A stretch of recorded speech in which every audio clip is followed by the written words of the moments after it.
সংসারটা একটা বিবাহিত মেয়ের কাছে বেজাল মনে হয়।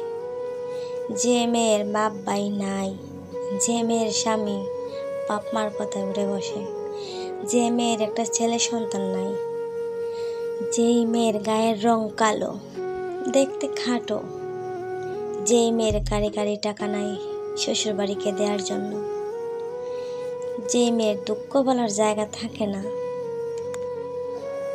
সেই মেয়ের কাছে বেজালে ভরা এই সংসারই হলো বেজালের দুনিয়া।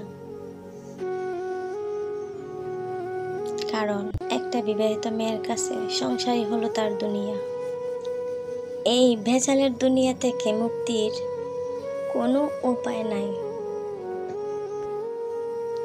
তাই তো মেয়েরা অসহায়। তাই একটা কথাই বলতে চাই, এই ভেজালের দুনিয়ায় দৃষ্টিভঙ্গি পাল্টান, দুনিয়াই পাল্টে যাবে।